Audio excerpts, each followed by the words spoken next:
Welcome to Shredder Fanfic. Like, subscribe, and hype video. Join members to gain early access to new videos. The main character, after dying in his previous life, he wakes up inside a One Piece with a bleach-style Zanpakuto workshop that can fuse devil fruits and famous swords. What is he gonna do inside a One Piece? One Piece. I weave the pirate codex with my Zanpakuto. While traveling through the world of One Piece, Ross, who is in God Valley, unexpectedly finds Rox's sword erosion and the mythical Zoan-type phoenix fruit. The Zanpakuto workshop has thus awakened. Erosion plus phoenix fruit equals Zanpakuto, Minazuki. In the ruins of the Valley of the Gods, Rose begins to dissect the flesh droplet and takes away the soul of Rox. In a country where war never ends, the battlefield is divided by the sun, and Douglas Barrett, whose life hangs in the balance, is saved. The World Government Laboratory, the ghost path tears through the darkness, taking away the orphans of the Lunaria race. In the new world of Kojima, when the petals of Senbon's Akura saved Amatsuki, they prevented the birth of Momonosuke Kazuki.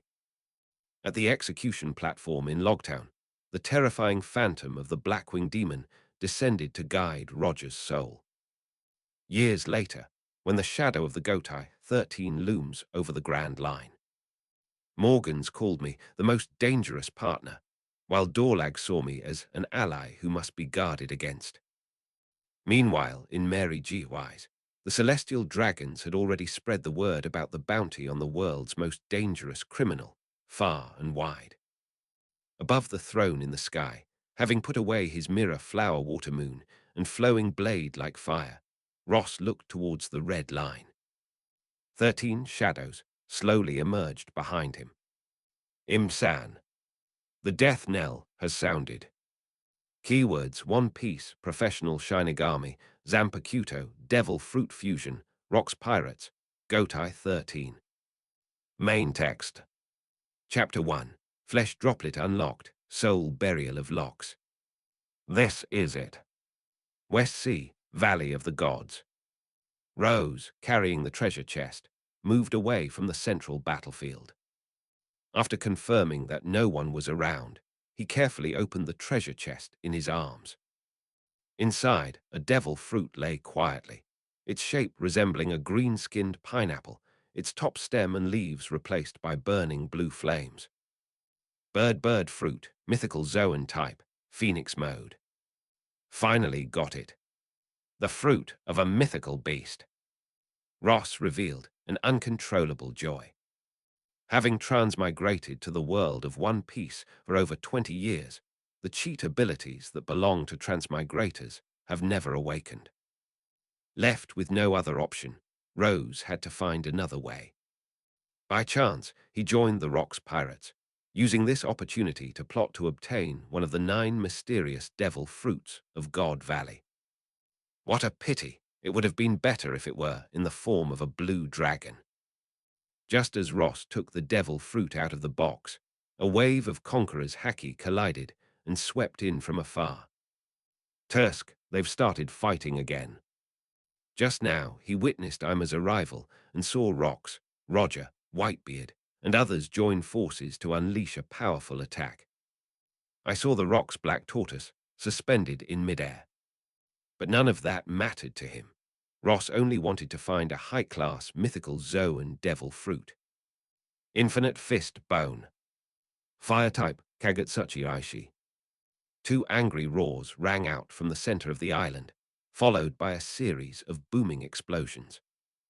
The sky was torn apart, the earth collapsed, and even the giant mountain at the very center of the Valley of the Gods tilted to one side. Just as Ross was about to eat the devil fruit, a very familiar-looking western sword suddenly flew from a distance. Detected the supreme grade sword erosion. Detected the bird fruit, mythical Zoan type, phoenix form. Zanpakuto Minazuki formula unlocked. Professional Shinigami unlocked. Zanpakuto workshop unlocked. Eclipse plus phoenix fruit equals Minashizuki. Begin crafting. The fruit in his hand and the rapier stuck in front of him vanished in an instant, leaving Ross stunned. But soon attention was drawn to the virtual houses that suddenly appeared in the field of vision. The black chimney-shaped wooden house had a huge iron furnace in the center that made a rumbling sound.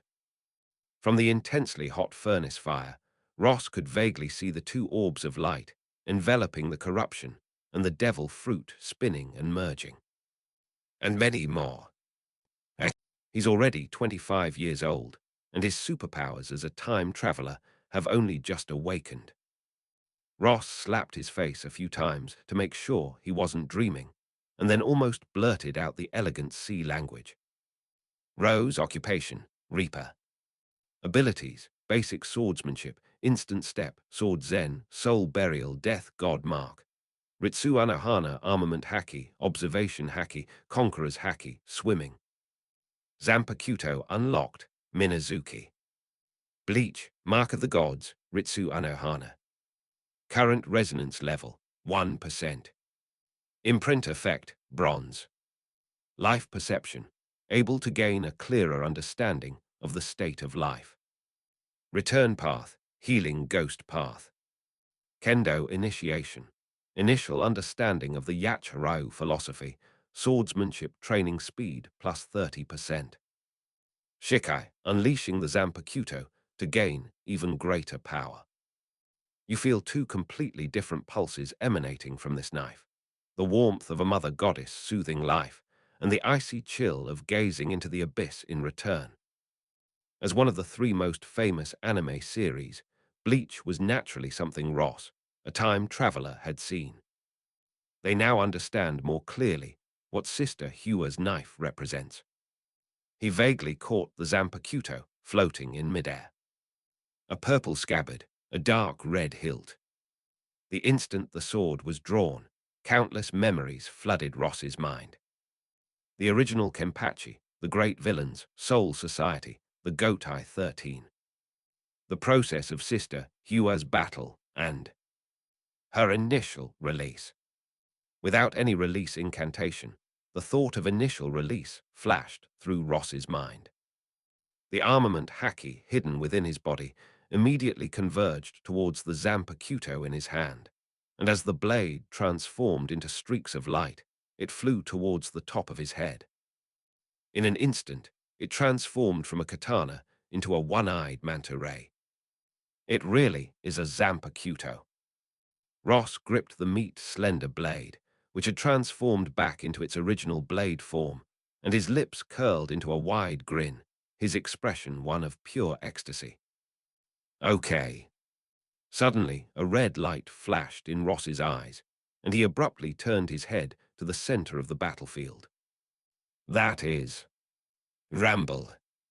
A flash of lightning streaked across the dark clouds, and the rain intensified into a downpour. Following his memory of how to perform instant step, Ross concentrated spiritual energy at the soles of his feet. Spiritual particles. After a brief moment of thought, Ross attempted to mobilize the domineering energy within his body, concentrating it as spiritual particles at the soles of his feet. It is compressed to its limit and then suddenly released. Perhaps it's because spiritual particles and armament haki have different properties, but as Ross was sent flying into the distance by the burst of haki, the ground where he was standing was blasted into a crater by the released haki. A loud sound, similar to a bomb exploding, echoed through the wilderness. Meanwhile, it was the central battlefield. Rayleigh and Jabba carried Roger and Garp back to the shore. Wait, what about Rox? How is he? A very weak voice came from Garp. Jabba curled his lip. You're still worried about the enemy. Don't forget you're our enemy too. Rayleigh, how is Rox? Roger asked softly, his head drooping, looking listless. After a few seconds of silence, Rayleigh lowered his head slightly, his rain-soaked face shrouded in darkness. Killed. Who was that person? Perhaps drawn by Rayleigh's confusion, Roger reluctantly raised his head and saw only a blurry figure speeding through the heavy rain. The direction was exactly where they had just fought a fierce battle. That guy. I remember he was a member of the Rocks Pirates, but he wasn't very noticeable. Roger rummaged through his memories. I saw him on Beehive Island 2 years ago. I remember he was sitting with Kaido, Linlin, and the others drinking. Really, Roger. Now is not the time to be curious about those things. Jabba quickened his pace. The island's foundation is collapsing. It's about to sink into the deepest part of the sea. We must get back to the ship as fast as we can. Coming right away. Rayleigh withdrew his gaze, quickened his pace, and muttered to himself. That's strange, the aura of that knife. It feels somewhat familiar. At the heart of God Valley, when Ross arrived at the scene, he saw Rock's body sinking along with the collapsing ground. A wandering soul. Above the body, which had already vanished, a familiar figure was disappearing at a visible speed. Captain Rox, no. Captain David, how have you been? The pale blue soul, which had been dazed in midair, froze, staring at Ross in disbelief.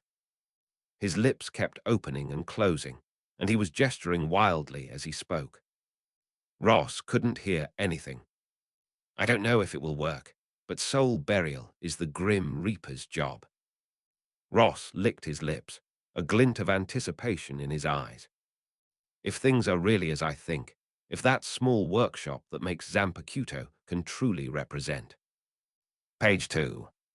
With the blade drawn, Ross raised his katana high, unleashing a burst of Conqueror's haki. Seeing the surprise on Rock's face, Ross grinned and struck Rox on the forehead with the hilt of his sword, which was wrapped in Conqueror's haki. Soul Burial. Chapter 2, Lox's little classroom, is now open. The sword hilt struck the metal wind chime with a clear, ringing sound, and the previously vanished Zanpakuto workshop reappeared. Zanpakuto Workshop, a special workshop for crafting Zanpakuto. Once you have the correct devil fruit and a usable weapon mount, you can unlock and craft a new Zanpakuto. Unlocked, Eclipse plus Phoenix Fruit equals Flesh Droplet. Ross glanced past the workshop introduction and stared intently at the soul of Lox, who was being buried. Watching the other person being sucked away by the workshop, and hearing the familiar voice ringing in my ears. Ross looked up at the dark sky and let out a wild laugh that was hard to decipher. It worked. I made the right bet. Ross, what on earth is going on? Wasn't I dead? Why am I here? And why can you see me? What's with your Conqueror's haki? Ross stops the workshop from closing and disappearing and stares at Lox, who is pressed against the window and pounding on the glass. Let's make a deal, Captain Rox. Inside the dark workshop, looking at Ross outside, whose body was abnormally large, Rock's expression shifted between light and dark. Ross, an unnamed pirate who came to Beehive Island several years ago and voluntarily joined the Rocks Pirates. He remembered this man. The gentle demeanor he possessed was completely unlike that of a pirate. At the time, he didn't think much of it. After all, there were too many strange races and creatures on the sea. He just assumed that Ross's past might be a little different. But now it seems. Were you planning this day from the very beginning? Why did my sword, the erosion, turn out like that? Lox knew the other person could hear him. A trade. What right do you have to talk to me about a trade? I'm Rox. Outside, Rose's lips curled into a playful smile as he raised his right hand and snapped his fingers. It's simple. Our roles have been reversed. Now I'm the chef, and you're just the fish on the cutting board. Without me, you can't even see the sun. As soon as he finished speaking, the workshop closed its doors and disappeared, only to be summoned back by Ross a few seconds later. Look, you can't do anything. I enjoy trading. Harmony brings wealth, and I don't need to explain this principle to myself. A roaring bolt of lightning streaked across the sky, And in that fleeting moment of light, Locke saw the ambition in Ross's eyes. You help me cultivate and become stronger, and I can help you find Alice and teach after I become stronger, and it is even possible for me to take care of them for you in the future. Inside the workshop, Locke stared wide-eyed at Ross, who stood outside like a giant, no, like a god. If you cooperate enough, I might even let you witness the end of an era. In exchange, I want all the memories in your mind about haki and swordsmanship training. Come, my dear Captain Rox. Rose took a few steps back, spread his arms as if embracing the sky, and his smile became increasingly confident. Choose, either eke out a living in darkness, or use your last remaining usefulness to exchange for the right to see the sun and your family. Inside the Zanpakuto workshop, Rock's lips moved several times. Ross seemed to have heard something, and a look of satisfaction appeared on his face. Deal made. Congratulations on making the wisest choice. Ninjazuki, let's go. With the support of Haki energy, the Zanpakuto was released, transforming into a one-eyed giant ray that carried its master overseas. Behind them, the Valley of the Gods, symbolizing the end of a legend, is rapidly sinking.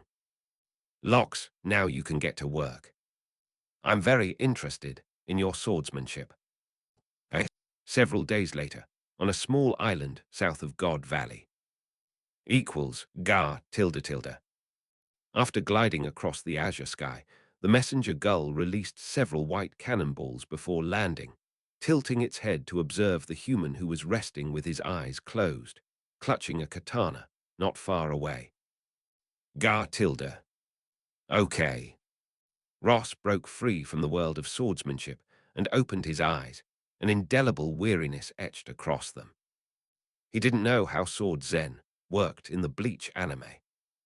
But for Ross, in the spiritual world, it wasn't flesh droplet that he was in contact with, but rather rocks.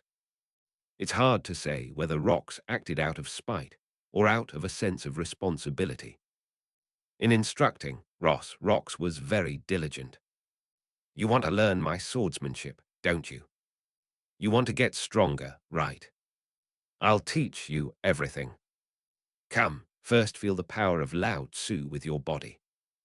In the world of Dao Chan, in order to extract all remaining value from rocks, Roth deliberately adjusted their physical attributes to be the same. But the result was very touching. Rocks was like Haku Ikigo from Zanpakuto. His fighting instinct, etched into his very soul, left Ross speechless. Especially the opponent's flying slash. That kind of wide-range heavy cannon slash is still shocking no matter how many times you see it. You're too slow. This is awful. Is this attack just meant to tickle me? Despite his words, after several days, Ross could clearly feel that he had changed a lot, especially in flying slashes. In Rock's description, the flying slash used by ordinary swordsmen involves wrapping haki around the blade and then unleashing the slash with the strongest power. He was different. His way of exerting force was more like that of the giants of Elbaf. Elbaf Spear, Overlord. He concentrates his power and domineering aura into a single point, then swings his sword to unleash a heavy slash like a cannonball. The way of using domineering power has changed from entanglement to focusing on a single point. Just from that one piece of advice, Rose felt that taking a few days of beatings was totally worth it. A newspaper. He took a 50 coin out of his pocket and tossed it to the seagull, then took the newspaper and flipped through it. The miniature Zanpakuto workshop hovered beside his shoulder, and Rox peered in from the doorway. Legendary Pirate Rox has fallen. The Rox pirates have disbanded. Naval hero Garp. No matter who the enemy is, I will uphold justice in the world with my fists. The era of Rox is over. After flipping through the entire newspaper, Ross shook his head at the workshop beside him. Stop looking. There's no news about your wife and kids. I saw them before, just when you were being controlled by Mhaku and about to kill them. They were taken away by a child who ate the pawpaw fruit. How do you know that person's name? I don't recall mentioning I am to anyone else in the Rocks Pirates. Who knows? Maybe I'm a prophet. I know a lot. Ross smiled and tapped his temple. And the great hammer legion that you've been longing for, I also know their location. Inside the workshop, Lox looked shocked. The great hammer chapter. Impossible. How could you possibly? The words abruptly stopped, and Lox suddenly turned to look at the workshop wall behind him. A few kids. Ross then realized what was happening, and his observation haki burst forth from his body, spreading backward. Those kids are. Rose looked surprised when she saw Ginny's signature pink hair. He never expected to run into Ginny in a place like this. Weren't they sent back to the South China Sea by Xing's powers? Ginny, what are you doing here? Young Ginny gripped the stick tightly and backed away, her eyes fixed on Ross. I don't know you, so why do you know my name? Rose slowly stood up, his domineering aura gathering and releasing from the soles of his feet. In the next breath, he rushed to Ginny and knelt down. Bang, tilde tilde. Ross remained unmoved as the stick struck his forehead, pointing behind Ginny. Your partner seems to be injured. He is very weak. I can help heal him. To gain trust, Ross took a few steps back and placed his right hand, glowing green, on his forehead where Ginny had hit him. Look, it's a very good healing ability. I call it the return path. Miss Ginny, if I really want to do something to you, there's nothing you can do to stop me. Besides, you should recognize who I am by now, right? Ginny nodded, her expression now showing more despair and fear. Ross, the former pirate of the Rocks Pirates, right?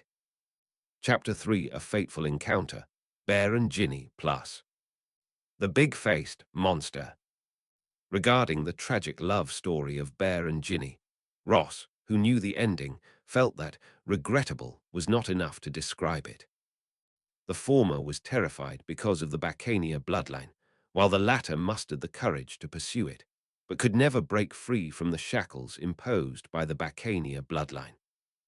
This also led to the end of this long-term relationship turning into a disaster, driven by fate. The Rocks Pirates are a thing of the past. Ross followed behind Ginny, his expression gentle and his voice slightly low. I'm planning to find a place to open. A clinic. A clinic sounds good. I want to use my medical skills to make some money and then travel the world. Finding a barely plausible excuse for his actions, Ross rested his left hand on the hilt of his knife and casually picked a long leaf with his right hand, putting it in his mouth.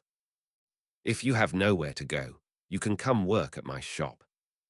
I need a few assistants. Ginny shook her head, neither refusing nor agreeing, but she was puzzled. Page 3. This man is clearly a great pirate from the Rocks Pirates, so why is he being so kind and gentle to me? Let's talk about it after you've healed the cub. Okay, Tilda. After walking with Ginny through the dense forest for a long time, we finally stopped in a maple grove full of fallen leaves. It's me, Brother Ivankov. How's Bear Cub? Ginny, having crawled inside after lifting the blanket of leaves used to conceal the enormous tree hole, explained. I've found a doctor. He'll definitely be able to help Bear Cub recover. Sorry to bother you. Ross bent down and entered the tree hollow, ignoring Ivankov, who was on guard with a dagger in his hand, and sat cross-legged next to the bear. Place your right hand above the sleeping bear. As the domineering aura gathered and dissipated, a hazy green halo gradually enveloped the bear's upper body. Well, in less than half a minute, the bear, who had been unconscious, slowly opened his eyes, rubbed them, and sat up. It's so strange. When I fell asleep, I suddenly felt very comfortable and warm, and then the pain and fatigue disappeared. Hey, Ginny, brother Ivankov, what's wrong with you? Why are you looking at me like that? Ginny rushed forward and lifted the bear's clothes as if searching for something. Wait a minute, Ginny. You're a girl. How can a girl just take off a boy's clothes like that? Sheng's face instantly turned bright red, and he stammered as he kept pushing Ginny away. Seemingly worried that he might hurt the girl because of his excessive strength, he ultimately displayed an awkwardness of wanting to refuse but also accepting. That's impossible, bear cub. I remember you were shot in the back by an arrow and had injuries from the explosion. How come they're all gone? Sheng blushed and covered his chest and groin with his hands. Ginny, could you please give me back my clothes? After getting dressed again, Sheng realized that there was an unfamiliar adult next to him. You are Bleach, Mark of the Gods, Ritsu Anohana. Current resonance level, 3%. Has the level of resonance increased? After putting away the Zanpakuto workshop, Ross introduced himself and extended a warm invitation. With your strength, it will be difficult to leave the chaotic West Blue. The Rock's pirates have disbanded, and I happen to lack a partner to sail with. Partners, Ginny muttered from the side. You just said you were short of staff. Thank you very much for your help. Sheng first thanked him politely, but after hesitating for a long time, he couldn't make up his mind and looked at Ivankov again. What do you want Bear Cub and Ginny to do for you?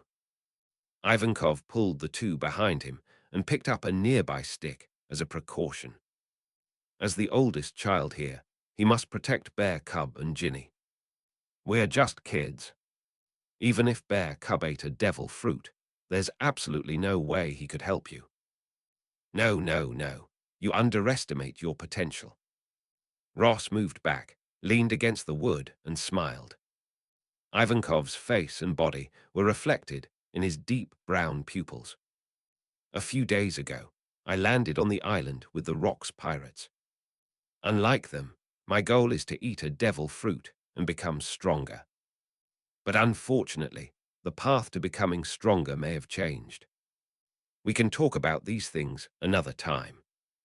In short, you can think of this as me making an investment. Ivankov, you should know that as a former combatant of the Rock's pirates, if I want to force my way in, you can't stop me. Even if the little bear ate the pawpaw fruit, it's still the same. I know where you want to go. Your destination is the Solvi Kingdom in the South Blue, right? There is an old church in the south of that country, which was left to Little Bear by his parents. Upon hearing this, the three men's expressions changed drastically. The bear blurted out, "How did you know about that church?" A prophet always has something special about him. Ross tapped his temples, put his hands behind his head, and yawned. I can provide a safe environment. Ginny looked disdainful. Plenty of drinks. Ginny looked solemn. And there's free, all-you-can-eat food too. Ginny raised her hand. Please give me enough food for 3 people. No. 5 people. I would be so grateful. Ross winked at Ginny. Whether it's barbecue, stewed ribs, or rice bowls, tilde. As Ross named each dish, Ginny felt as if countless delicacies were beckoning to her. Feel sorry. The bear, who was only 9 years old, suddenly interrupted at this moment. We still plan to go back to the South China Sea. We are escaped slaves, and following you will only bring you trouble. Ginny scratched her head and stuck out her little tongue at Ross. Although your offer is very tempting, I'm sorry. I have to listen to Bear Cub tilde. Ross wasn't surprised. He received the Zanpakuto workshop, not the intelligence-reducing aura. Bear and Ginny's rejection was expected. Who would believe a complete stranger they had just met? I was just teasing Ginny. How about this? I have plenty of time anyway, at least in the West Sea area. How about we travel together? If you insist on going back after leaving the West Sea, I won't stop you. The bear was somewhat troubled. The other person just helped me, and it would seem too heartless to refuse again after refusing once. Well, okay. After receiving the bear's reply, Ross suddenly got up and walked outside, his observation hacky, which had been constantly activated, signaling an approaching attack. It just so happens that some uninvited guests have landed on the island. If you want to see my strength, you can follow me. Perhaps this will change your mind. No sooner had he finished speaking than several shells streaked across the sky, heading straight for Ross. Ha ha ha, I am Lance, the great pirate of the Rocks Pirates. Everyone on the island, get out here. I can already sense your presence. Rocks Pirates. Ross paused briefly, but quickly resumed his pace. Lance. He remembered the man's name, a pirate captain loyal to Rocks, whom he had met a few times before on Beehive Island. Many pirates followed the Rocks Pirates to the West Blue, but no one expected to encounter a familiar face again after the legend ended. Ross casually unleashed several flying slashes, shattering the incoming cannonballs. His eyes widened, and Conqueror's haki burst forth from his body, unleashing its power towards the dense forest ahead. It's been a long time, Lance. This aura, it really is true. Outside the dense forest, a burly man with a long brown beard and wearing a pirate eye patch grinned and said, I knew I wasn't mistaken. Hey Ross, is that you? I didn't expect you to have been hiding your strength. You didn't have Conqueror's haki back on Hive Island. Could it be? When you joined the Rocks Pirates, weren't you already waiting for this day to betray us? Treason. Ross walked out of the dense forest alone, his face still bearing that warm smile. Idiot, do you think the Rocks Pirates are the same kind of brainless pirate crew as the Roger Pirates? In that place, fists and brains are the most important. Bang, bang, bang. The pirates behind Lance pulled the trigger. Instant step.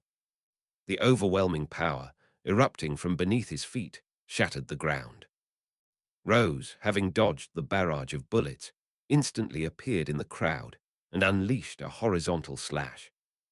In an instant, the air at the exit of the dense forest was filled with a strong stench of blood. What do you think, Ross? Did you get to sit at the table with those monsters, drinking and bragging? You don't really think so, tilde tilde. Ross sheathed his knife, easily blocking Lance's slashing blade, his smile unchanged. Am I really the luckiest member of the Rocks Pirates, as everyone says? Chapter 4. Reunion with an Acquaintance, Kaido's Invitation. Bear Cub, he looks really strong.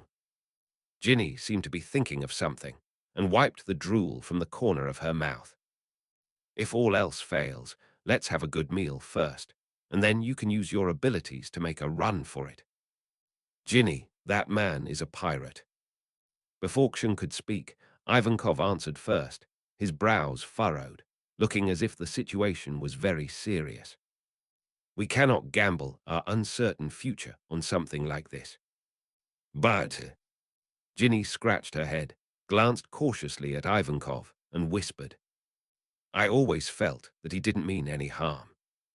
Like he said, if he really wanted to do something to us, he could have just kidnapped us with his power. Bear Cub, you must think so too, right?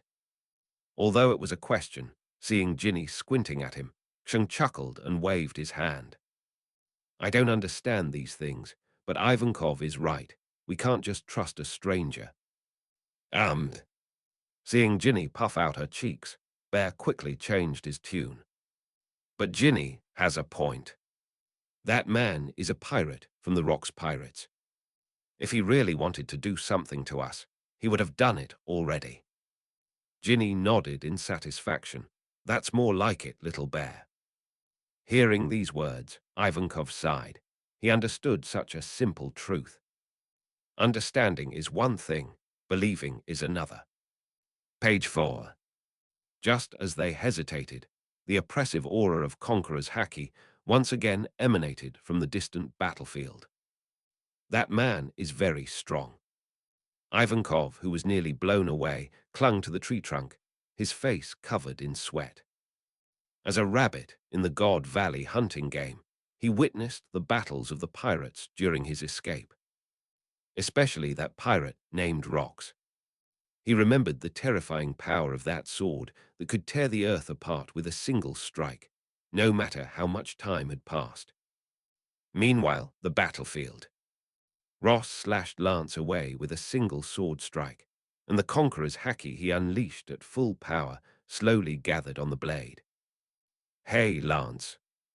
Lance, having ploughed a mark into the ground, braced himself with his left hand, used his waist and abdomen to leap into the air, spun around a few times, and landed safely after dissipating the force of the attack. You really were hiding your strength. Lance straightened up, his expression growing increasingly serious, and stared at Ross from a distance of several dozen meters. You should be very familiar with this next move. Ross slowly gripped the hilt of the knife with his left hand.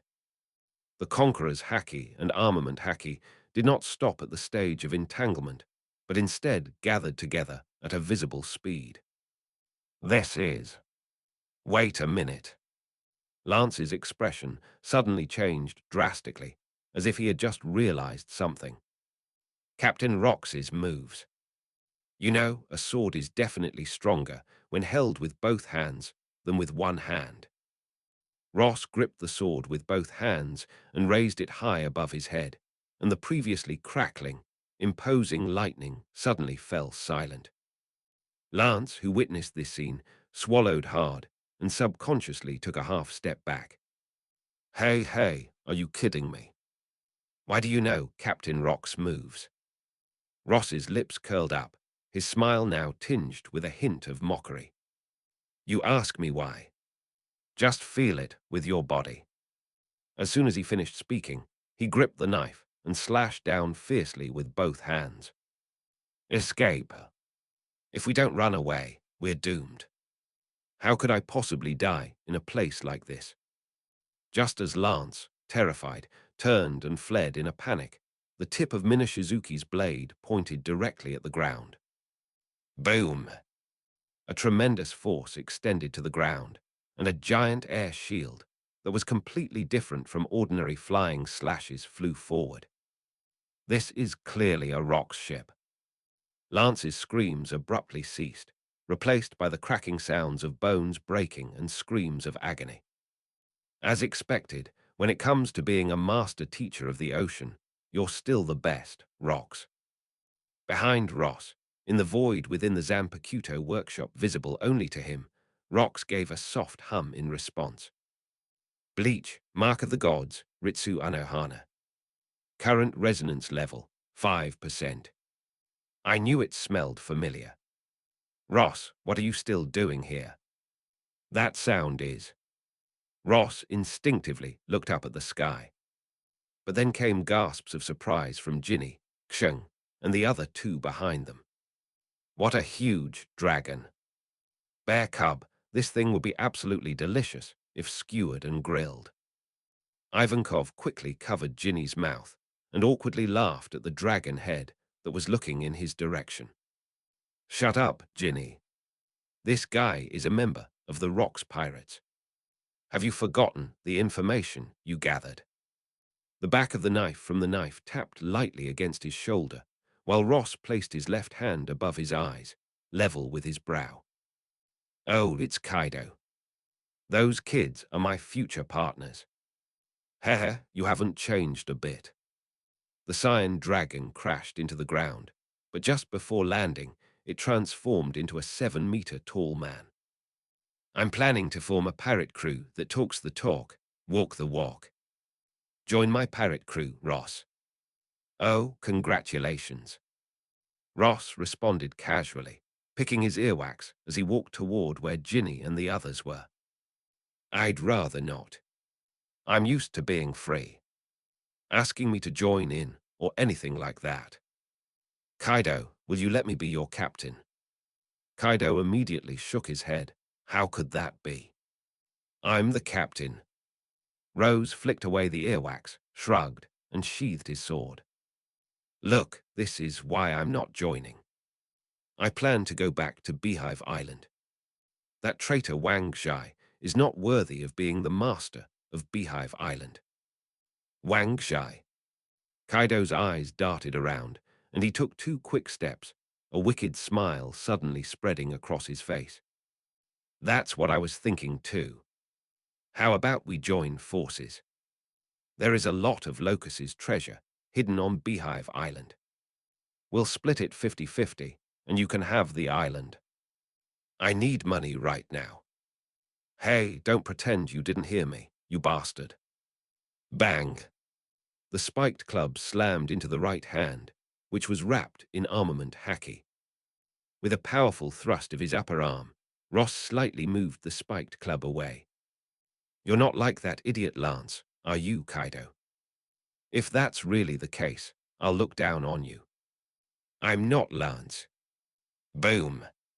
Kaido glared angrily, and his conqueror's haki erupted. I felt something was off a long time ago. It wasn't just me who sensed that you were hiding your strength. Newgate felt it too. You ho ho ho, tilde tilde. It seems my intuition was right, as was the sword technique you just used.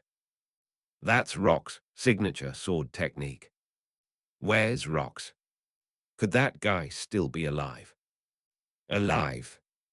Ross glanced instinctively at the small cabin on his shoulder, which only he could see. That guy is already a ghost, Kaido. As he spoke, he suddenly exerted force with his right hand, knocking away the spiked club. Control your domineering aura to gather at the soles of your feet, then release it. Instant step. Squeezing within half a meter of Kaido, Ross suddenly clenched his fist, which was loosely gripping the hilt of his sword. 2-colored, domineering energy gathered on the blade. Kaido, I know what you're thinking. If you're going to resort to violence. Hey, Tilda. The safety catch on the Zanpakuto was released, and Ross, gripping the hilt, drew his sword and slashed. A sharp pain struck, and blood gushed from his lower left abdomen all the way to his right shoulder, spraying hot blood several meters high. Kaido, his eyes rolled back, fell backward, muttering to himself. No, impossible. After killing Kaido with a single blow, Ross did not pursue him. Instead, he plunged his sword into the soil beside him and bent down to use the return technique. Quiet down, and remember to give me some advertising when we get back to the Grand Line. No matter what kind of injury it is, as long as it's not a missing arm or leg, I can help you recover in a short time. Kaido did not answer, his lifeless eyes staring blankly at the sky. One slash, and he was cut down. Did you eat a devil fruit? Is this the power of a devil fruit? Ross glanced at the dejected Kaido. No, this is my power. The power I obtained through 200 times the effort I put into training. Probably Tilda. Chapter 5, Encounter +3, The Clumsy Pirates. A one-eyed manta ray flew in midair, followed by a blue dragon that constantly churned and danced in the wind. So what can these kids do? As the dragon spoke, its eyes would occasionally sweep over Ginny and the other 2 sitting atop the manta ray. Their clothes look familiar. They must be prey from the hunting game in God Valley, right? Upon hearing Kaido's words, Ginny and the other 2 instinctively reached out to cover the target in front of their clothes. We met on that small island, so let's call us friends. Ross did not explain the issue of bear lineage, and also glossed over the identities of the 3. You're still the same as always. I don't understand why you like to meddle in other people's business. Why bother with those little brats? The azure dragon sneezed, shook its massive head, and accelerated into the dark clouds above. I'll remember what you asked me to do. See you on Beehive Island. Do you need me to help you contact other reinforcements? No need. The two of us are enough. Ross waved goodbye to the dragon, his smile gentle, completely devoid of the ferocity one would expect from a pirate. I can probably handle someone like Wang Zhai by myself, so Kaido, you better remember this favor of sharing the money. I'll definitely need your help someday. If you dare to refuse then, I'll personally come to your door and demand an explanation. The dragon flicked its tail and disappeared into the clouds, leaving only a soft hum in response. Sorry, please don't take his words to heart. Once Kaido's aura disappeared beyond the reach of his observation haki, Ross looked at the three brats behind him. His childhood wasn't very good. Although it was worse than yours, it was still a childhood filled with betrayal. Sheng nodded to indicate that it was all right. Ross, I've always been curious. Why did you invite us? Page 5. Because I don't want to see such tragic love stories again. Ross could only think these thoughts to himself. Bear and Ginny were still just kids, and it was too early to talk about love and romance. Destiny. Fate. The three little devils tilted their heads in unison, golden question marks floating above them. That's right, it's fate. Ross crossed his arms in front of his chest and tucked them into his sleeves. His gaze into the distance grew increasingly profound, his deep brown pupils reflecting the ever-changing, shimmering scenery. What I want to do is dangerous and requires the help of many partners. I have faith in your future. Bear, Ginny, Ivankov, you are the chosen ones. You are destined to carry your fate forward, just like me. The three exchanged a glance, each understanding the surprise in the other's eyes. Why is this man acting so strangely? I heard it, the wind of destiny, that fierce wind blowing from the sea and the sky. Ross raised his head and gazed in the direction where Kaido had disappeared. Is my death the key to unlocking a new era? Suddenly, Lox's voice came from the workshop, floating beside them. Ross's lips curled slightly upward as he murmured, Hem tilde. Who knows what that means? One whale fall can bring about the birth of countless species. Just consider it a contribution, except that I will consume most of the nutrients from the dead whale. Half a day later, at dusk, the giant ray that had been flying in the air slowly descended towards the sea. After half a day's voyage, they didn't even reach the Western Sea Kingdom, let alone encounter a small island where they could rest. If it weren't for encountering a familiar pirate ship. The giant ray transformed into a streak of light and flew into its sheath. Ross descended towards the sea below, carrying a bear and Ivankov under his armpits. Ginny was clinging tightly to his shoulder. It's been so long, Shaki-chan tilde. That voice. On the deck, Shaki, who was cuddling with Rayleigh, looked up in surprise. It's you, Ross. What are you doing here? Ross landed next to Shaki and put down the three little devils. Jabbar, could you do me a favor? These three kids are hungry. Could you please take them to the kitchen for a snack and also bring me a dinner? If you do good deeds, you can have 8 sons in one pregnancy. Jabbar angrily threw the half-empty bottle at Ross. The remnants of the Rock's pirates are really shameless. Hey, you three, come with me. I'll take you to get something to eat. Ginny and the other two instinctively looked at Ross. Go ahead, this brainless pirate crew is safe. They won't lay a hand on a kid. Bang tilde. Ross laughed heartily, completely ignoring the slap Roger had given him on the back of the head. Don't act like you own this place. This is my pirate ship, the Roger Pirates, not some idiot pirate crew. Really? Ha ha ha, tilde. Ross chuckled and scratched the back of his head. But you're really a bit dim-witted as captain. I heard Rayleigh's prestige is even higher than yours. What? Hey, Rayleigh, are you dreaming about becoming captain again? Watching the two dim-witted men start fighting, Ross shrugged at Shaki, who was looking at him. They really should learn their lesson. Shaki shook her head helplessly. Back on Beehive Island, Ross liked to stir up trouble and then use their squabbles as a drinking pastime. You must have been flying for so long and couldn't find a place to land, so you came to hitch a ride on Roger's ship, right? Ross stopped smiling and coughed a few times. That's true, but the Roger pirates are really lively these days. Both emperors of Amazon Lily are here, and so is that guy. When did you guys get so close to Garb? The Navy officer who was called out turned to Ross and said, "It's you, the invisible man from the Rock's ship." Garp, his body wrapped in blood-stained bandages, slowly walked over and sat down about half a meter away from Ross. "Your aura is strange. Why do I sense the aura of rocks on you?" Upon hearing this, Roger, who was playing around with Rayleigh not far away, immediately broke away and walked to Garp's side, sitting down next to him like a good friend. "So you feel that way too, Garp Tilda?" Roger stroked Rose's stubble, which hadn't been trimmed in days, and looked him up and down.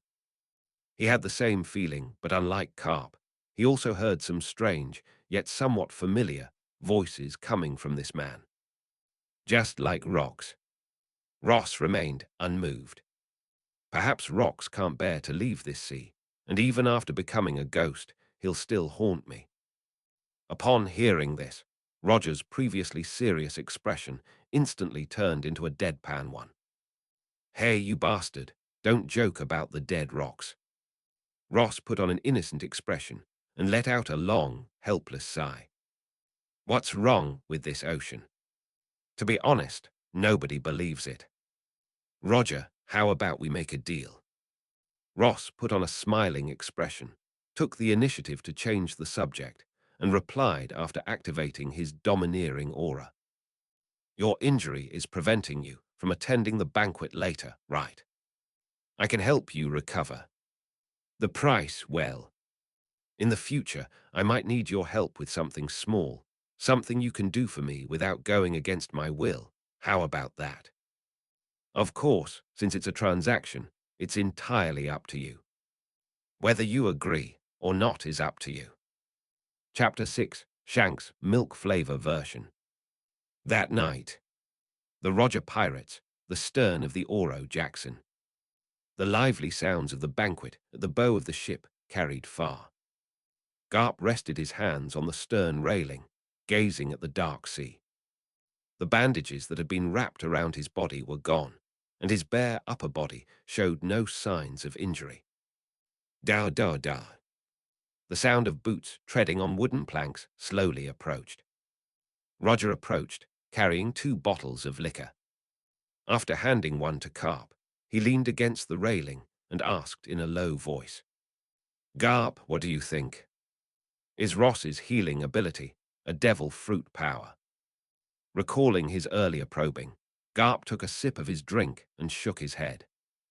"I don't know. It's not important. This ocean is too vast, and strange people have strange abilities. This matter is not worth investigating further." Roger nodded slightly in approval, but the memory of that almost inhuman healing speed still lingered. "That treatment method is indeed powerful, but Garp, the voice I heard should be correct." That's the voice of Rocks. Garp paused in his drinking motion, his head drooping as he stared blankly at the sea. His facial expression was obscured by the darkness cast by the night. "Rocks. Tisk, one troublesome guy after another is popping up. Roger, I'm leaving now. If we meet again, I'll definitely put you in jail." Bang bang bang, tilde. Using moonwalk to ascend into the air, Garp's footsteps produced a crisp sound that echoed in the night. Roger didn't turn around or say goodbye. He knew that Garp should be in the same boat as him now. My feelings cannot be simply described as complex. Rock's voice was actually coming from that man's body. Are you kidding me? Rayleigh witnessed Rox being killed by the Knights of God with his own eyes. Glug tilde, glug tilde, glug tilde tilde. The wine flowed down his chin and onto his clothes, and the bottle was thrown into the rolling waves. Roger wiped the drink from his lips, shook his head, and decided to stop thinking about it. He patted his face a few times, put on a smile, and ran quickly towards the deck. Hey, you guys have a banquet, and you don't even wait for the captain. Make way. Make way. Your beloved captain, the future pirate King Roger, is here. Roger's hearty, wahaha, laughter rang out from the crowd, but the laughter quickly turned into screams of pain as he was ganged up on. Rayleigh glanced at Ross, who was holding Shanks beside him, and said, "If you like this kid, take him with you. We are the Roger Pirates, not a charity that feeds kids. Take it away, tilde tilde."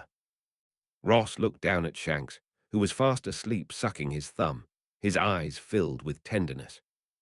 Indeed, no matter what kind of creature it is always cutest when it is young. If you don't want it, I can take it with me. But is this the only little brat you found? Unaware of what was going on, Rayleigh picked up the bottle and drank it down in one gulp. Otherwise, the fact that this brat appeared in the treasure chest means someone probably put it there to escape. Ross, who knew Shank's origins, didn't offer much explanation. Bucky's absence is indeed a headache. Ross honestly admitted that he actually prefers young Bucky to Shanks. If you find it too much trouble, I can take it with me, that's fine. Page 6. After that, I plan to go back to Beehive Island, execute that traitor Wang Zhai, and then transform that place into an absolutely neutral, war-free medical island. Anyone in need can go to that island, and I will use my medical skills to help them heal. As for the consultation fee, I'll just accept it as a favor. Rayleigh continued drinking thoughtfully. Is that so? Then I'll trouble you to help me avenge Shaki. Roger plans to travel the Grand Line again. We will enter from Reverse Mountain, and then go back to the New World via Fishman Island. Please take care of Zayaki's shop. She'll be there to pack her things later.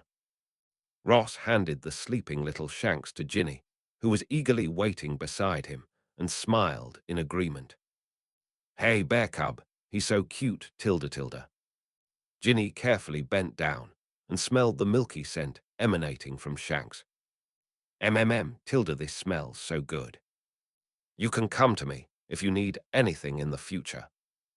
My abilities are only for external injuries, at least for now. During their casual conversation, Ross opened the Zanpakuto workshop. Bleach, Mark of the Gods, Ritsu Anohana.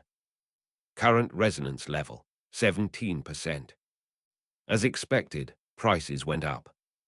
Ross could only think of two things related to Ritsu Anohana. One was an exhilarating battle, and the other was healing. After treating Kuma and Kaido, and then clashing with Lance, the resonance level increased from 1% to 7%. The remaining 10% came from treating Roger and Garp. Although I don't know what the use of this resonance level is, based on my game experience before I traveled through time. Once you reach a certain percentage, you'll unlock something else or a skill. Ross. Just then, Ross's attention was drawn by a shout. Gloriosa, known as the Flame Flower, put down her wine glass, her eyes showing no sign of drunkenness. I heard from Newgate about your hidden strength. Upon hearing this, Ross already guessed what the other party wanted to ask. Everyone has secrets, and the charm of a person always varies depending on the size of their secret. I won't tell you, and you shouldn't ask. Isn't curiosity the thing adults should lose the most? Am I right, Gloriosa? Gloriosa obediently shut up. The man in front of her was a completely different person from the man in her memory. Before Rox died, Ross was gentle and kind to people, and would always back down even if there was a dispute. The number of times he made a move can be counted on one hand. But now, looking at the young man who seemed to have undergone a complete transformation and whose talent was now fully revealed, Gloriosa couldn't help but fall into a daze. What exactly is this man plotting? Why did they immediately tear off the original? After Rox died. Do not. Without saying she would tear it off completely, Gloriosa fell into deep thought. Did Rox's death help him in any way? That knife.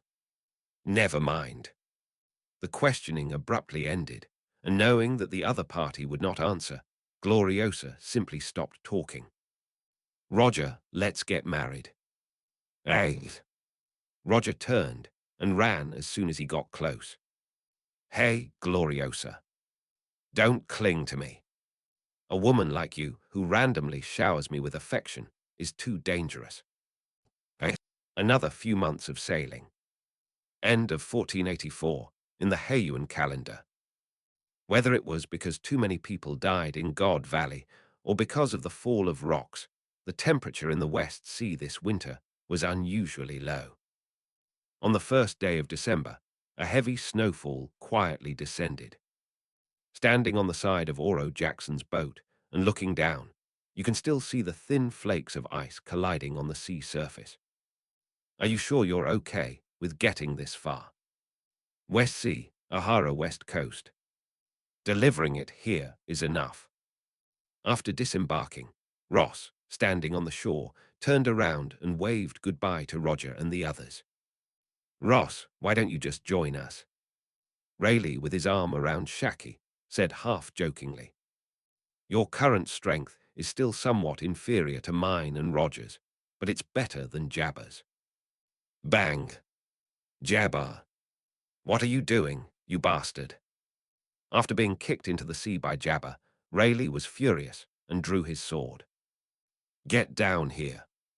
If I don't cut your ass in half today, I'll switch your nickname, Hades, and write it down. Jabba, standing on the bed, spat in Rayleigh's direction with a disdainful look. I'm the first mate, Rayleigh. I should have been the one to extend that invitation. Sure. Ross patted the bear's head, signaling Ginny to hug little Shanks tightly. Let's go and visit the archaeological holy site of the West Sea. It's an important place that idiot Locke overlooked. Chapter 7, West Sea O'Hara, Nicole Olvia. Rail. What's wrong now? On the deck, Rayleigh, wringing out his clothes, glared at Jabba. You just wait, I'll throw you off later. You're strange. Jabba looked solemn, showing no inclination to joke with his friend. Since boarding the ship, I have never heard you invite anyone to board the ship. It's always that idiot Captain Roger who takes the initiative to speak up. Roger, who had wanted to retort with, "Who are you calling an idiot?" shut his mouth and quietly awaited Rayleigh's reply. But this time is different. You didn't even discuss this with Roger. Rayleigh's expression gradually calmed down as he put on his clothes, which were now soaked through. Don't you guys think Ross is weird? I had you deliberately slow down the sailing speed to test Ross's different nature. A few months ago. Remember, you think Ross is strange. After saying goodnight to each other, Rayleigh, who was about to close his eyes and rest, asked a strange question. Ziakai, nestled in his arms, nodded. It was Gloriosa who said that before Rox died, Rose was very quiet, like he was invisible. Except for a few people, no one knows his true strength. Even the reason he boarded the ship. She paused abruptly at this point, carefully recalling what Gloriosa had said before continuing the previous topic. Gloriosa said she couldn't remember either. She just appeared very suddenly, and then naturally joined the Rocks pirates' daily life. She also said that Lingerling had investigated Ross's past, but found nothing. It's like a flower in a mirror or the moon's reflection in water. You know he's there, but you can't touch the real Rose. Rayleigh, having kept Shaki's words in mind, rested his head on his left hand and fell into deep thought. Just before I took a break, she specifically came to me and said something like, "Rose is different now. He seems to be the real him now." Back on Beehive Island, all we saw was Ross wearing a mask. Rose wearing a mask. I'll be more careful from now on. Don't tell Roger and the others about this yet. End of flashback. That's right. I've sparred with him more than once in the past few months. His use of domineering aura and swordsmanship have the influence of Rock's. Plus, Roger said that guy had Rock's voice inside him. Rayleigh looked up and met Roger's gaze. Roger, if you heard me correctly, then it means that Rox might not be dead yet. Ross is not Rox. Roger said firmly. I trust my judgment, although I don't know why his voice contains the sound of Rox. But Rox's voice was being drowned out by an even more insane voice, the voice of Ross. I can sense the difference. Just like the musical we heard in Elijah, the prelude is soothing, but the climax is exhilarating. Rox is the prelude, while Ross is the real climax. Rayleigh, is that why you invited him aboard the ship? His aura has changed. Rayleigh nodded in agreement. That's right, his aura has changed. It's different from the aura I had when I first met him. Lox's death was like the key to a prison cell, releasing a ravenous beast. Standing up, Rayleigh walked to the stern and watched as Ross and his party disappeared into the vast green sea. Roger, it seems the ocean is going to be quite lively in the future. Roger walked over to Ridley and stopped, and together they looked out at O'Hara. You're right. But before that, let the prelude play a little longer. Perhaps the new era will only begin when the voice of Rox completely disappears. Page 7. O'Hara, the village of omniscience. Ross and his party entered the village. Uncle Ross, the atmosphere here is so cozy. Ginny, holding little Shanks, struggled for a long time before finally managing to utter the word, warm and cozy. It's rare to see such a peaceful island. We've been sailing in the West Blue for months, and many places are in chaos due to the fighting between pirates and the Navy. It's really not easy to find such a peaceful village. Iya, tilde. Shanks reached out to Ross and yelled wildly. Ross took Shank's wallet and casually took out his own wallet from his pocket and handed it to Ginny. You can rest here. If you want to buy something to eat, feel free to do so. I should still have some Bailey left. Ginny clutched her purse tightly, her big eyes radiating starlight. Really? I can eat a lot. After receiving the man's affirmation, Ginny raised her hands high. Long live. Bear Cub, Brother Ivankov, let's go. This is the most free day of my life ever. Let's use Uncle Ross's money to buy ourselves some clothes we like, and I'll help you put together an outfit for Bear Cub. Who told me to be the older sister? HMPH. Wait, Ginny, slow down. Ivankov gave chase first, and Kshinkelu gave Ross an embarrassed smile. Sorry, Uncle Ross. I'll keep an eye on Ginny and make sure she doesn't spend money recklessly. It's all right. Rose crouched down, his left cheek distorted by Shanks's pulling. A happy giggle came from her arms. Raise your left hand and pat the bear's head. Isn't money meaningless if you don't spend it? Don't worry about saving money for me.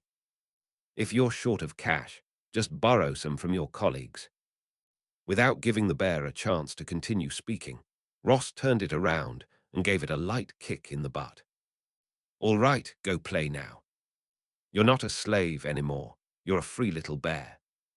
Show me some of that childlike energy.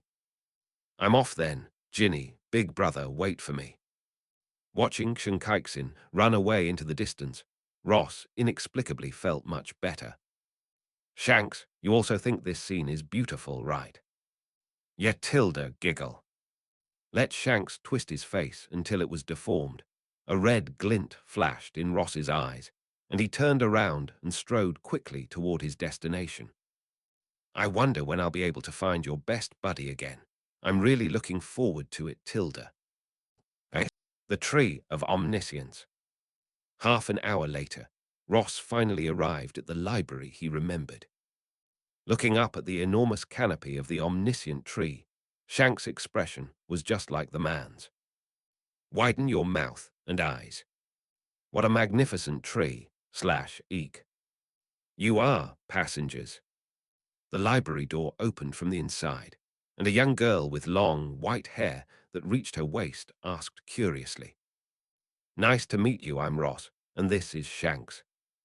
Looking at the girl in front of him, Ross felt that she looked very familiar, but he couldn't quite put his finger on where he had seen her before. "Hello there." The girl introduced herself confidently, her face beaming with a sunny smile that seemed untouched by the harsh realities of life. "My name is Nicole Olvia. You're an archaeologist from O'Hara. It's a pleasure to meet you." Chapter 8, Olvia's Eavesdropping Road Poneglyphs. Nicole Olvia, Robin's mother. Ross suddenly realized if it was Robin's biological mother. He remembered that the other person was 33 years old when he died, which was exactly the year 1500 of the Heian calendar. In other words, the other party is only 17 years old. It's very impolite to look at a girl like that. Feeling the man's gaze growing increasingly intense, Nicole Olvia brushed her hair aside, a hint of annoyance rising in her heart. This man is so strange. Why is he looking at me like that? Is he a thug? I'm sorry, but perhaps your unique aura makes people unconsciously lower their guard, just like this big tree that brings a sense of peace. After apologizing, Ross left with a stern remark and went into the library.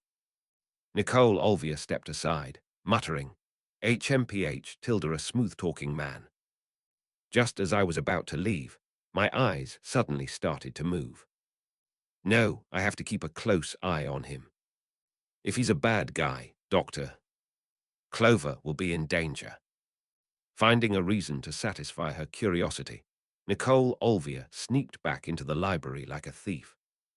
She followed the man cautiously, until that strange man walked into the room on the second floor.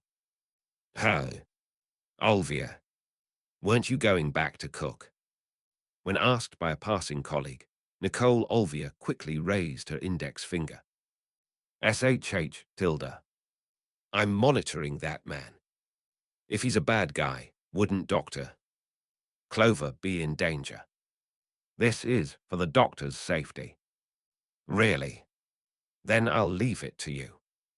After saying goodbye to her smiling, playful colleague, Nicole Olvia put down the book she was holding and pressed her ear against the wooden door. Meanwhile, inside the house, "Ross, a combatant of the Rocks Pirates, is that you?" The 79-year-old man, sporting an odd clover-shaped hairstyle, sighed. "This place is just an archaeological holy site, not a place paved with gold.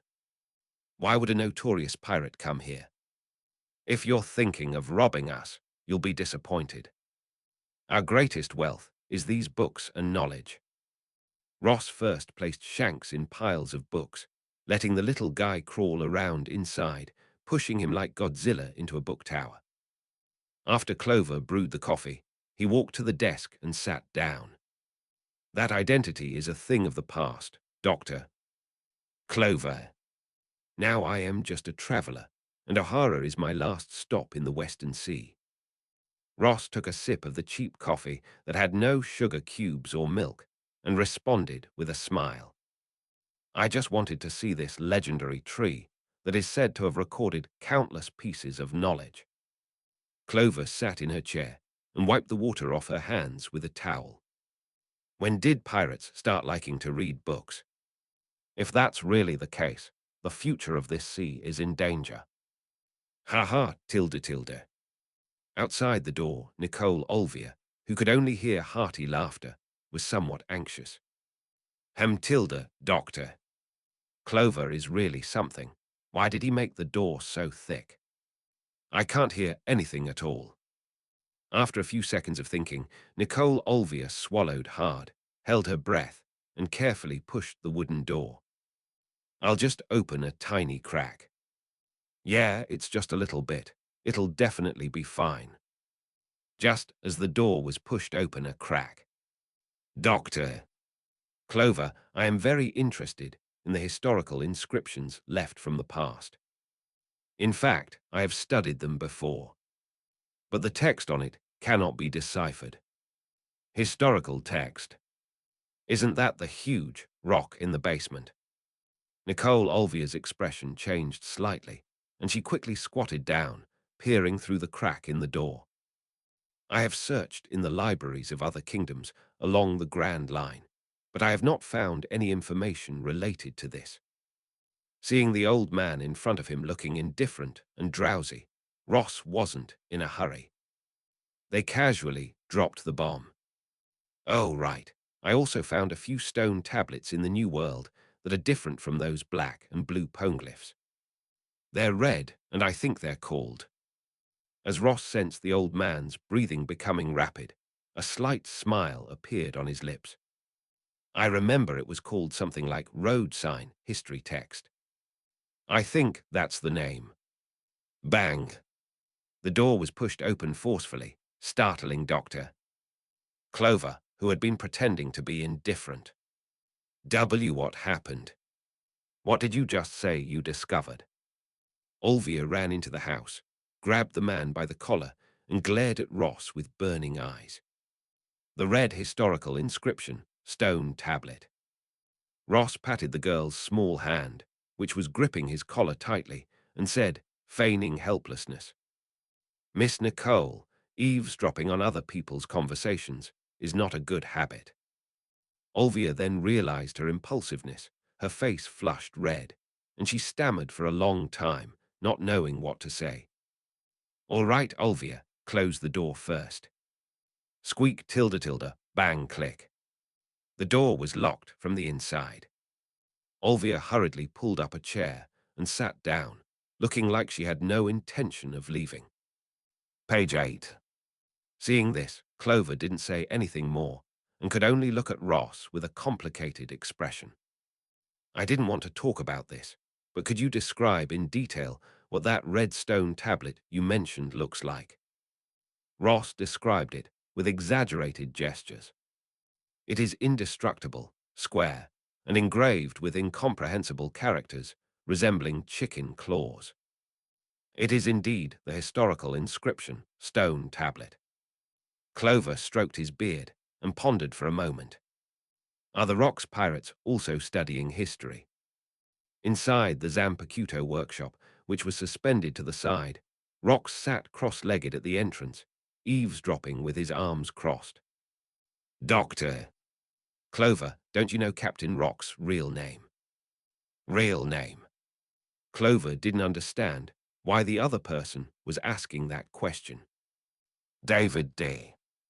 Jibek, this family are allies of the founders of the world government 800 years ago. Rose unleashed his trump card. Based on the historical intelligence I have collected, there was a blank period of 100 years in history. Doctor. Clover's eyes widened suddenly, his pupils shrank to pinpoints, and his breathing became increasingly rapid. The David family left traces during that period. Locke, also known as Captain David, knows some of the past from that time. But that's not the whole story. He let it slip once while we were drinking. Ha ha ha, tilde tilde. David should be the king of the world, but he was betrayed. Betrayed by a rat in the gutter. That's why I set foot on this island after his death. I wanted to find out what really happened back then. Ross stopped casting at just the right moment, sipped his coffee, and waited for the bait to bite. Whether he becomes the pirate king or not is irrelevant.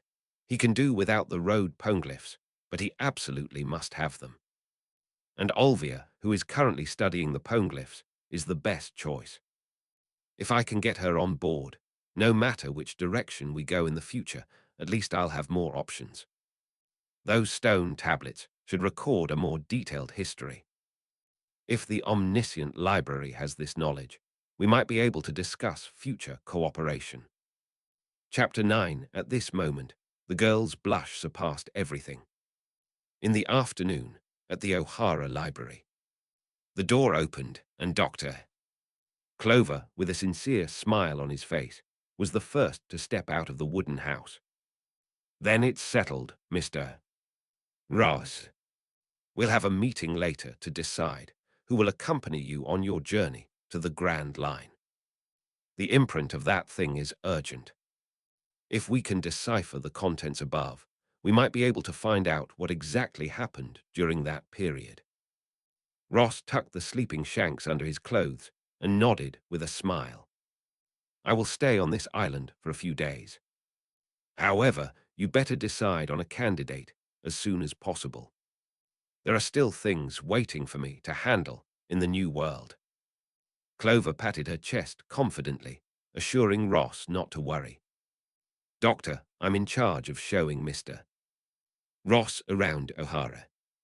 Before Clover could stop her, Olvia grabbed Ross's wrist and ran forward quickly. There's no need to arrange for someone to be Mr. Ross's guide anymore. I know this place extremely well. Oh, wait. This girl. Clover had no idea what Olvia was thinking. At such a young age, Olvia became an archaeologist. Her talent in this field can only be described as genius. But it was precisely because of this that he was particularly worried about Olvia's future. Studying the historical inscriptions on the stone tablets is strictly prohibited by the world government, if exposed. What awaits Olvia and O'Hara is likely utter annihilation. In addition, the girl was too young and not mature enough. Thinking of this, a sense of worry involuntarily arose in Clover's heart. Hopefully, Mr. Ross will reject her. It was nearing dusk. On a small hill outside the village of Omniscience, Olvia was the first to climb to the top and sit on the edge of the cliff. Her delicate, fair face was draped in a golden veil by the setting sun. This is the most scenic spot in O'Hara. Ross walked leisurely out of the woods and onto the hill. Sit down next to the girl. At 17, one is in the prime of life. Having traversed 25 years of pirate life, Ross asked himself honestly, he rarely felt like he was in this situation. Call it lust at first sight, or whatever. Young Olvia's temperament and appearance were definitely his type. Especially that cheerful smile that hasn't weathered any storms, and that silver ponytail tied high. Translating ancient texts is a very tiring task. Sometimes, in order to find the meaning of a certain character, we have to spend a lot of time flipping through books. Just then, a cold wind blew by, and Olvia instinctively pulled her scarf tighter. But then he found an even thicker coat draped over his shoulders. Wear it, my physical condition is different from yours. Ross gazed at the most brilliant sunset before the curtain fell, his deep brown pupils turning gold at that moment. Then I won't be polite. Olvia put on her coat and zipped it up.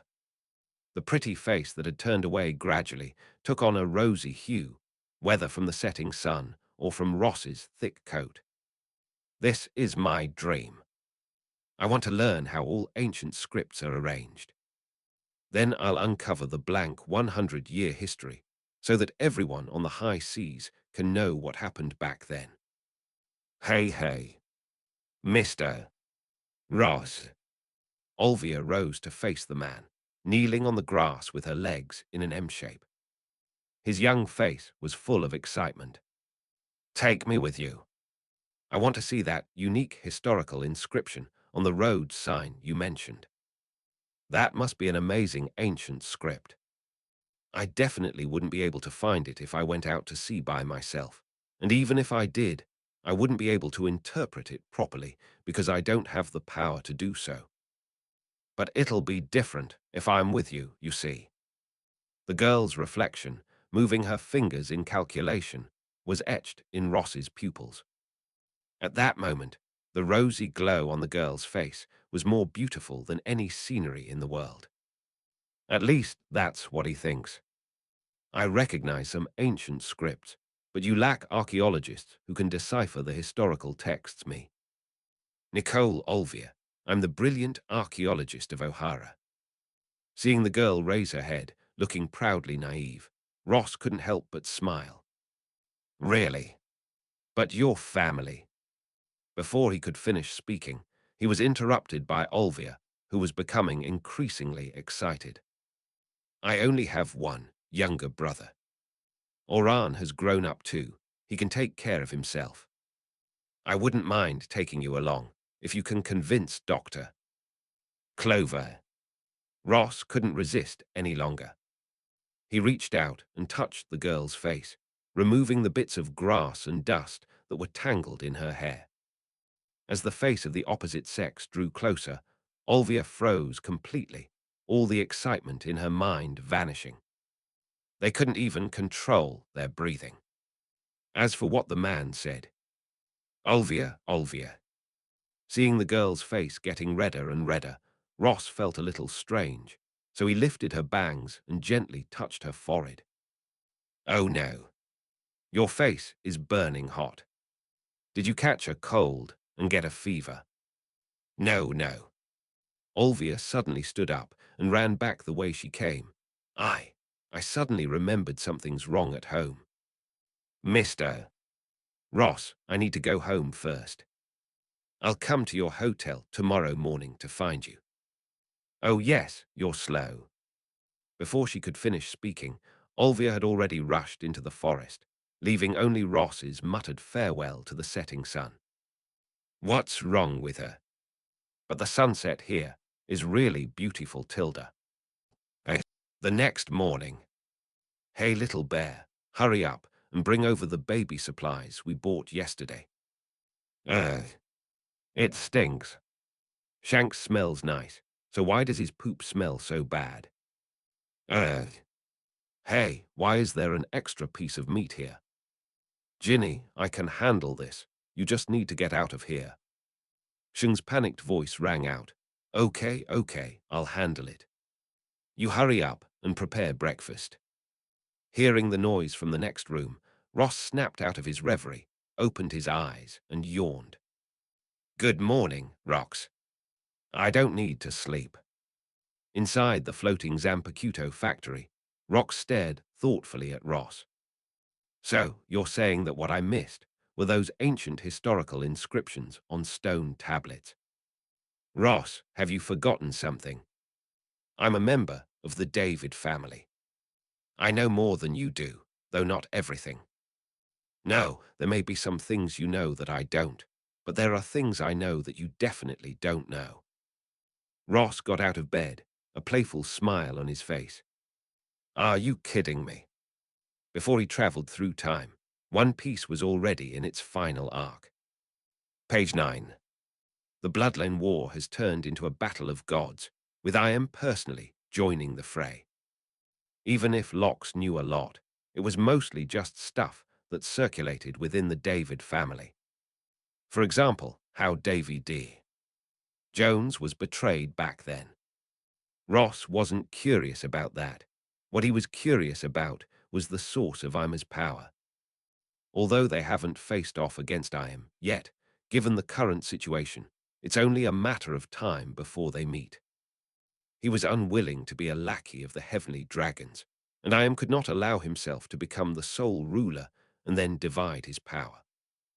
I'm still not used to using sword meditation to replace sleep. As Ross squeezed on his toothpaste and was about to wash up, he suddenly changed his relaxed demeanor and stared at the ceiling with a serious expression. The next instant, a burst of Conqueror's haki swept over. This aura is. Chapter 10 Old Grudges, Rose versus. Skeeter, Bear Ginny, you two stay here and look after Shanks and Ivankov. We're entrusting everyone's safety to you. After giving instructions to the three little ones, Ross smashed through the window and jumped onto the roof. It's that kid, Shiki. Only that idiot would use Conqueror's haki so casually. Hearing Locke's gloating voice in his ear, Ross's expression became even more serious. This is O'Hara, the place where destiny began, and I absolutely cannot let that guy destroy it. Is it because this is O'Hara, or because of that girl from yesterday? Rox leaned against the doorframe, a mocking expression on his face. I didn't expect you to like this type of girl. But Olvia is indeed very pretty, although not quite as pretty as Alice. Ross ignored Lox, his eyes widening as he charged toward the falling force from the sky. Boom! Two powerful auras collided and rubbed against each other in midair, creating a shocking display of black and red lightning. Speaking of which, I remember you and Shiki have always been at odds, haven't you? Lox didn't care about not getting an answer and continued talking to himself. With your current strength, you should be able to fight him, but the winner. If that kid reneges, you and this island will probably sink to the bottom of the sea together. I can't lose. Ross spoke confidently, then glanced at the street below with a knowing look. Go hide somewhere safe, Olvia. I'll take you out to sea after I get rid of that bastard. But Olvia leaned against the tree trunk, panting heavily. Her delicate, fair face was now as pale as paper. Listen to me. Shiki is not someone you can handle. I'll lead him somewhere else. Heavy head, tilde. Sashiberida na, Ross. Just then, several pirate ships descended from the clouds. The lead ship is carved with a golden lion ramming its horn, and the man standing on it is Shiki. Want to join my flying pirates? That bastard Rox is dead. It's time to cause a huge uproar and make the Navy and the world government tremble in fear. Although I used to dislike you a lot, well now. My pirate crew is short of men right now. If you join, I'd be happy to make you the first mate. What do you think? That's a fantastic suggestion. Let's turn this ocean upside down together. Heck tilde hatahata. Call. Ross let out a long breath, and his domineering aura began to awaken. Shiki, it's time to settle old scores. Is it? Standing in midair, Shiki picked his nose and waved his left hand. Fire. Let that kid know the power of the air fleet. Let's destroy this village first. Yes, Boss Shiki. All guns fire. Leave here with Kshung and the others, Olvia. Ross crouched down to gather his strength, and the moment the enemy's cannonball was fired, his taut thigh muscles suddenly exploded. Thump! The roof collapsed under the immense force. Ross transformed into a black and red ball of light and shot into the sky. It is a sword that flows together. Hey, tilde. The safety lock on the meat shovel was pried open, and Ross gripped the handle tightly with his right hand. Armament haki enveloped the blade. Sever. On the ground, Olvia, looking up, only saw a flash of light as dazzling as a shooting star. The seemingly slow, swift flashes of light from left to right filled the entire field of vision in the blink of an eye. Next moment, a series of thunderous explosions echoed through the sky. Call out. The sound of something cutting through the air suddenly rang out. Standing atop the lion's head, Shiki frowned slightly, drawing his swords from their sheaths with both hands. Sakura blocked the attack, and Muku slashed horizontally in the process. Boom! You were definitely hiding your true strength back then. Having failed to strike, Shiki immediately unleashed a wave-cutting attack to force the enemy back, then maneuvered his ship to retreat at top speed. Conversely, the pirate ships following Shiki advanced instead of retreating. Whoever can kill that guy will be the vice captain of the flying pirates. Men, let me show you what you're made of. The first mate is mine. Get out of the way. Only I am worthy to be the Golden Lion boss's second in command. You bunch of trash, get out of here. Rose gathered armament haki at the soles of his feet and used shampoo in midair to rush into the nearest pirate ship. The fighting philosophies of Anohana Yakaru, belonging to the group, began to rapidly merge in his mind. So that's how you swing a sword. Idiot, you dare to stand there in the face of my attack. It's mine, the head is mine. The pirate who rushed close to Ross slammed down his giant axe. Boom! Ross looked up at the 6-meter-tall giant, whose shoulder, struck by the axe blade, was completely blackened. He twisted his wrist while gripping the sword, then swiftly swung it upwards. A flash of light. Blood splattered everywhere. A red shooting star flashed across Ross's eyes. You bunch of trash. Before the words were even finished, the person had vanished. The pirates, charging, reloading, and brandishing their swords, looked around frantically, shouting, "Where did they go?" But in the next instant, all the pirates swept up by the flashing blades seemed to be put on pause. Until Ross reappeared at the end of the crowd. The long, narrow blade of the meat shovel was already covered in blood. Ross raised his right hand and swung it, spilling blood onto the deck in a crescent shape. Well, no, impossible. The screams stopped abruptly. Ross jumped to the highest point of his ship, his gaze passing through the 2 pirate ships crashing in from either side, and staring straight at the real enemy smoking a cigar at the very back. All right, let's begin the warm-up. Omniscient village. Hurry up, bear cub. Just send them all flying back to the place we went to yesterday. Ginny, holding Shanks, looked anxious. Brother Ivankov, do you have anyone else over there? Yes, but they're all unconscious. Damn it, I can't move them. Ivankov's voice came from afar. Bear Ginny, it's too late. Just then, Olvia burst into the yard, her pretty face covered in blood and grime. The once neat clothes are now tattered and torn. Bear, the power you just used was the paramecia-type paw fruit, right? After receiving confirmation, Olvia pointed in the direction of the omniscient tree. Please use the power of the paw fruit to send them to the tree of knowledge. That's the closest place. Just fly it into its canopy.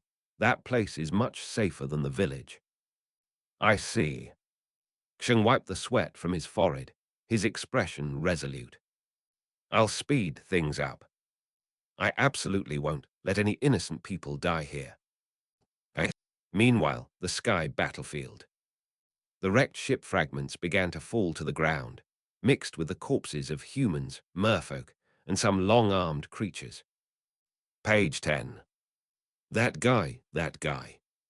Run. That guy's a complete butcher. Damn it. How could that guy be so strong? Powder. Blood splattered into the air again. Ross stepped over the corpse and walked toward the stern of the ship. That was the closest point to the ship where Shiki was. Shiki, warm-up's over. Come out and greet the guests, you blonde bastard. Chapter 11. Let me have my fill, Shiki. Flying Pirate's flagship. On the deck, Skipper leisurely changed into a new cigar. After taking a puff, May exhaled smoke, concealing the look of disgust on her face. A bunch of useless trash. 3 ships only managed to cause that guy some minor injuries. A minor injury. Using his instant step to step onto the main ship, Ross stopped 10 meters away from Shiki. He gently pressed his clenched right hand against the wound on his abdomen. Okay.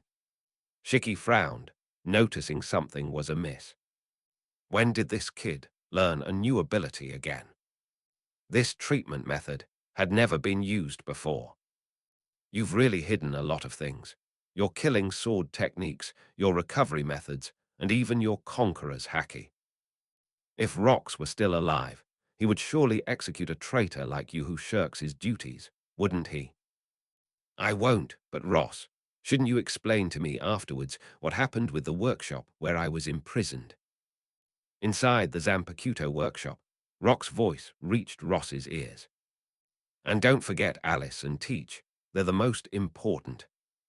Ross ignored Rox, bent his left arm, wiped the blood off the flesh-slicing blade with his sleeve, and then reactivated his haki.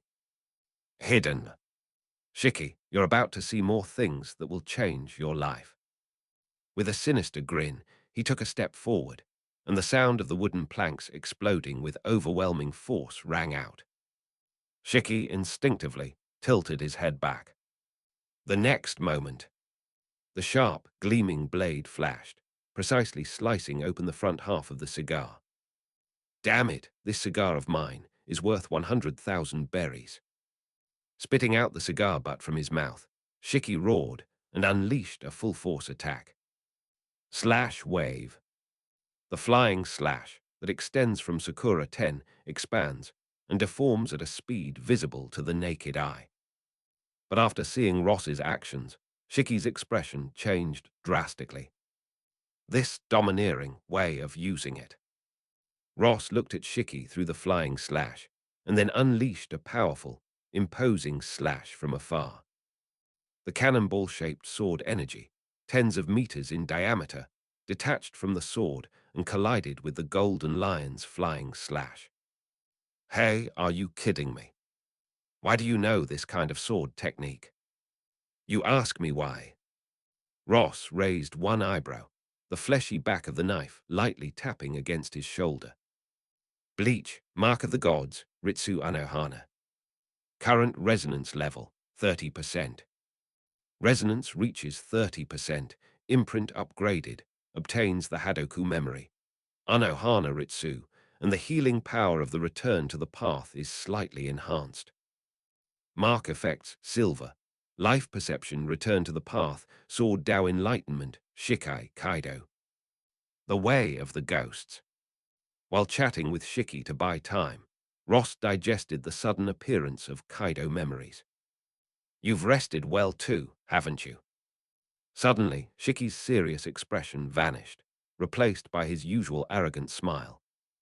While I was genuinely surprised that you could use that bastard Rock's swordsmanship, but lions might earth strike.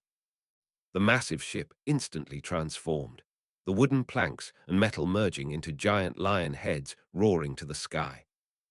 I'm the golden lion. Shiki cackled and flew into the sky, controlling the lion's head he conjured using the float fruit to crush his enemies. The chosen ones, the iron walls. Dragon's flight, lion's roar, tiger's howl.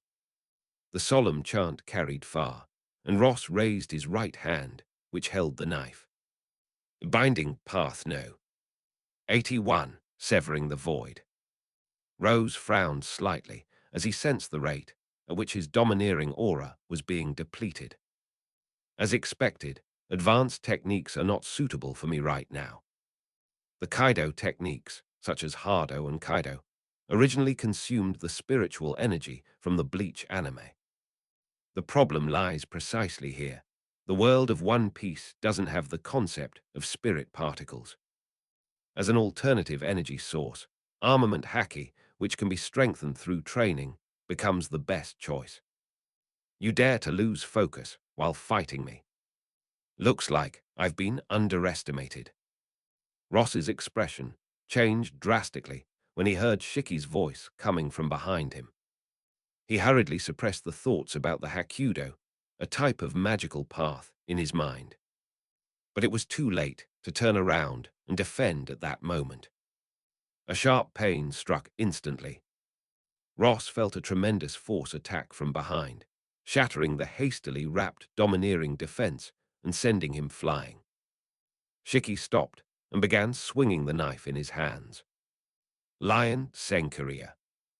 The continuous flying slashes tore through the ship's cabin and mast, hurtling towards the aura locked onto by observation Haki. Get out here, Ross. Don't hide inside like a turtle. If this is all you've got, I would have taken back my invitation. Someone like you isn't fit to be my first mate.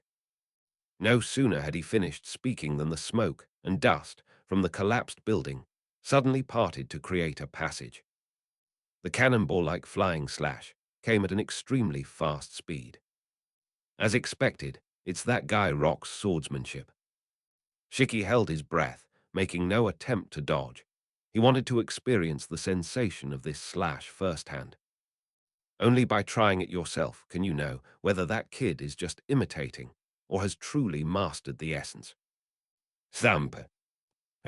The X-shaped double swords blocked the heavy cannon strike, and the veins on Shiki's neck bulged.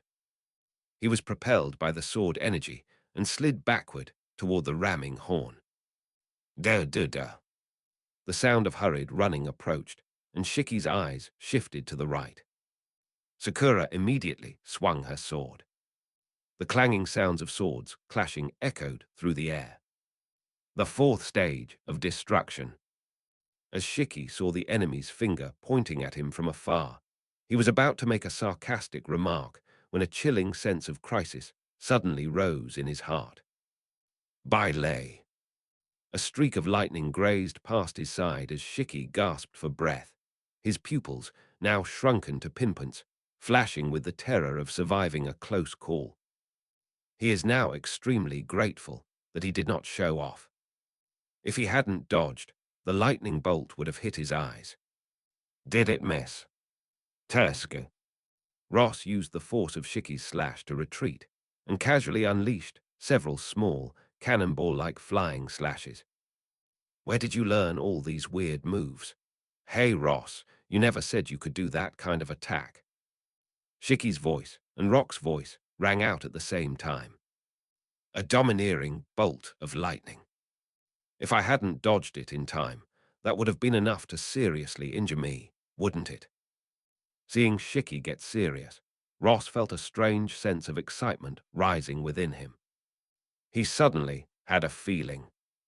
The 1v1 battle with Shiki seems to be unlocking something hidden deep within Minami Shizuki.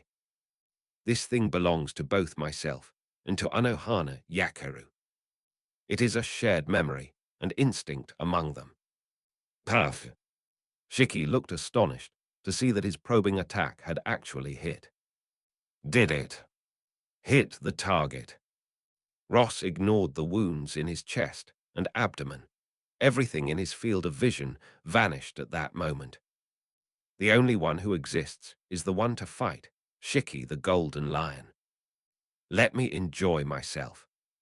Conqueror's Haki erupted with a deafening roar. The twisted and rising energy formed a distorted female ghost with disheveled hair. The blade flashed. Shiki, who had been slashed away, showed an expression of disbelief and horror. I didn't even see that slash just now. Ross lunged forward, his once handsome face now contorted in a ferocious grimace. That heartfelt joy left Shiki completely bewildered. Let me have my fun, Shiki. Chapter 12. The Golden Lion's defenses are breached, and the Golden Lion retreats. Boom thump bang. The sound of knives clashing carried far. Page 11. The residents of Ohara, who had been swatted into the canopy of the omniscient tree by the bear, slowly awoke, getting up one by one, touching their heads and muttering about what had happened. Cole. The bear, slumped on the wheelbarrow, was panting heavily. Although this situation is not as dangerous as that of God Valley, the number of enemies that need to be knocked away is simply too large. Even a short distance is enough to exhaust all of the bear's energy. They should all have been transferred over. Little Shanks, unaware of what was happening, watched the black lightning flashing across the sky and let out a series of surprised gasps. Outside the omniscient library, Ginny examined the baby in her arms and breathed a sigh of relief after confirming that the baby was not injured. "Where is Brother Ivankov?" The bear, its eyes half closed, waved its hand weakly and said, "I don't know. Just now, when my sister Olvia was pushing me forward, I saw my older brother carrying a bag and disappearing into the alley." "Bag." Ginny tilted her head in confusion, but soon her attention was drawn to the omniscient village, which was littered with shipwrecks. "It seems Uncle Ross has the upper hand. The enemy only has one pirate ship left." Clover, who happened to be walking by, frowned and asked what was going on. "I heard Ross say, 'Golden Lion Shiki,' before he left." Olvia recalled the information she had heard before parting ways with the man. "Shiki, the Golden Lion." Clover's brows furrowed even more deeply. How did that infamous pirate end up here? When did O'Hara become such a coveted spot on the ocean? It could be a coincidence. Ginny placed Shanks on the bear, then pulled out her glasses and notebook from somewhere and began analyzing the current situation. The captain of the Rocks Pirates, the legendary pirate Rocks, died several months ago, and the Rocks Pirates disbanded. Edward Newgate with the white beard, Shiki the Golden Lion, Charlotte Linlin, the Queen of the Sea. These people were all once executives of the Rocks Pirates. After Rocks died, I heard that they all went on to develop their own forces. The most famous of them should be him, Shiki the Golden Lion. Pointing her index finger to the sky, Ginny showed Clover the intelligence she had gathered through wiretapping and newspapers. Several large kingdoms in the West Sea were attacked by Shiki, and most of the kingdoms were destroyed. Their treasures were also taken by Shiki. O'Hara is located on the edge of the West Blue, and since Shiki is a user of the float fruit, he probably wanted to leave the West Blue by flying and go to the Grand Line or other places. Clover's tightly furrowed brows finally relaxed. If that's the case, then it's all right, but rebuilding the village. Sigh. Looking at the village littered with corpses and shipwrecks, Clover couldn't help but sigh with a headache. "I'll have to put my work aside for now, Olvia. Could you please go and inform everyone in the library? Put everything else aside for now. Once the battle is over, everyone will be involved in the reconstruction efforts." "I understand, Doctor." Meanwhile, in the sky, the fledgling flying pirates were completely wiped out, and their only remaining ship was destroyed in the battle between the two. The mast broke, the cabin collapsed, and the iconic Golden Lion ramming head fell to the ground. Jai, jai, jai. In the center of the ship's ruins, several flashes of light shot out, and as the wooden scraps that had been obscuring the light were shredded and tossed aside, the Golden Lion slowly rose to his feet. A knife wound spanning his entire upper body was gushing blood. What a sorry sight. I never expected this guy to be hiding. Hatui. Spitting out a mouthful of broken teeth and bloody phlegm, Shiki glared fiercely at the dungeon below, which was locked onto by his observation hacky. "Get out here, Rose."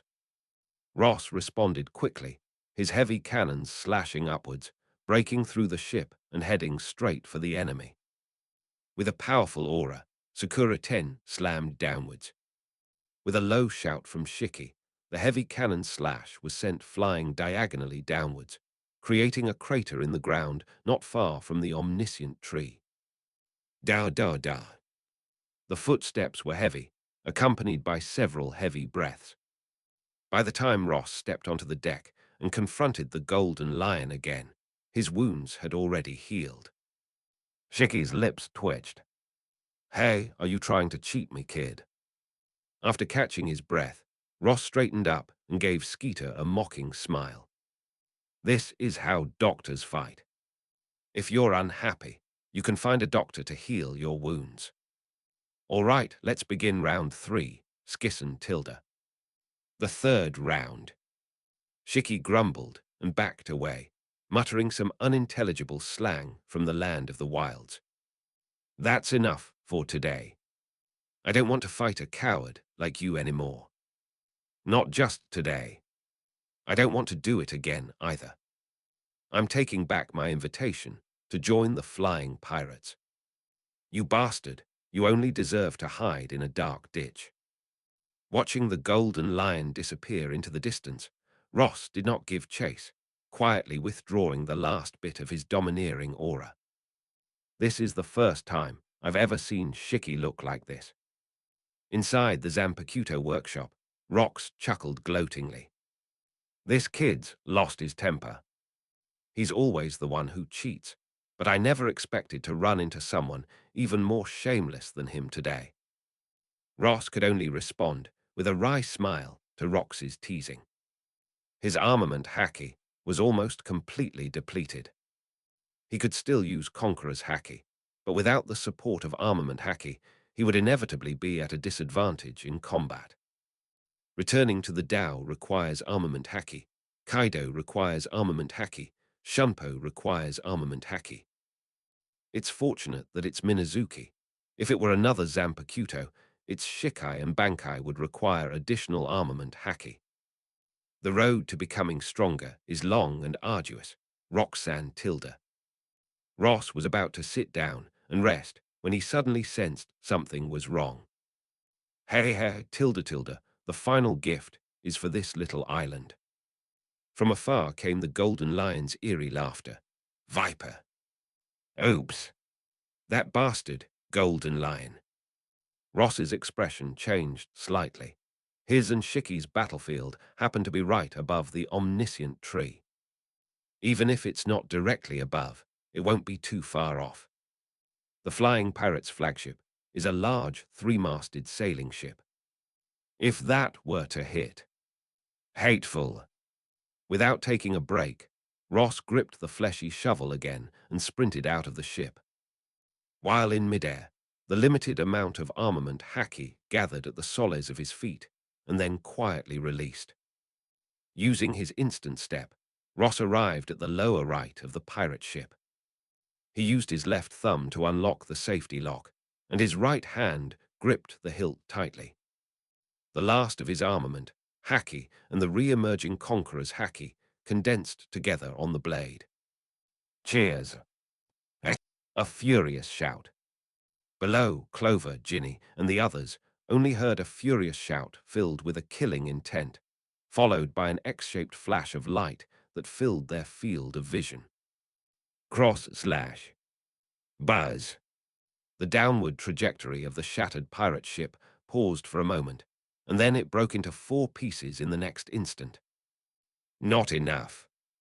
Suppressing the thirst brought on by the depletion of his domineering aura, Rose discarded the scabbard of the flesh droplet, gripped the hilt with his left hand, and half closed his eyes.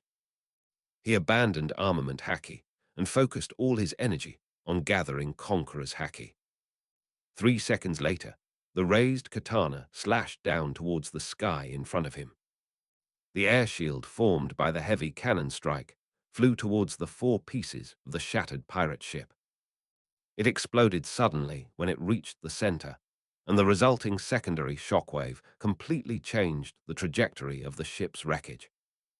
Watch out, Rose. Careful.